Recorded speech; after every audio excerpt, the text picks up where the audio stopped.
Hey guys, hello and welcome back to my another mini vlog আৰু আজি হৈছে প্ৰথমটো ৰমজানৰ প্ৰথমটো চেহেৰি আৰু এতিয়া ধুনীয়াকৈ টোপনি পৰা উঠি কিনে মুখ হাত ধুইলোঁ আৰু এতিয়া ধুনীয়াকৈ চেহেৰি খাওঁ আৰু গাইছ পিছ ৰাতি মই মানে মাছ খাই কিনে বেছি ভাল পাওঁ কাৰণ মাংস খালে দাঁতে চাতে বজি থাকেতো সেইকাৰণে অলপমান মাছটো বেছি কমফৰ্টেবল আৰু এতিয়া ধুনীয়াকৈ কৰণ পঢ়ো অলপমান মানে নামাজত যাবৰ টাইম হোৱা নাইতো সেইকাৰণে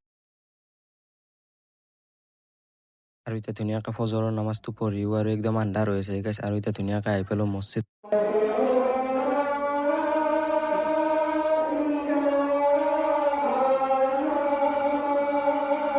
আৰু আজানটো দিয়া হ'লকে আমাৰ চলি একদম নিয়াত বান্দাত লাগি গৈছে আৰু গাইছে আমাৰ গোটেই সন্থাটো আছে দক মানে কিমান দিন আহে নাজনো বাৰু আৰু গাইছে এতিয়া ধুনীয়াকৈ নামাজটো পঢ়ি কিনে ঘৰ আহি পেলো আৰু এতিয়া অলপমান টোপনি মাৰো দক মানে বহুত টোপনি ক্ষতি হৈছে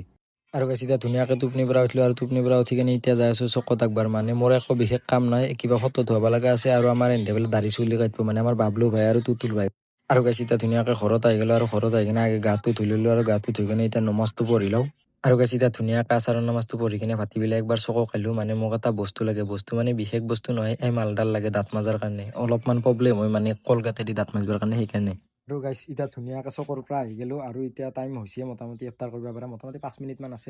আৰু মই ধুনীয়াকৈ যোগালটো উলিয়াই লৈছোঁ আৰু মোৰ মেইন বস্তু এইটো মানে চৰপাতটো আৰু পানীটো আৰু দুটা হলিকে হৈ গ'ল বাকী বস্তু নহলিকেও কথা নাই আৰু গাইছ এতিয়া ধুনীয়াকৈ আজানটো দি দিলাক এতিয়া বিছমিল্লাহটো কৰোঁ বিছমিল্লাহ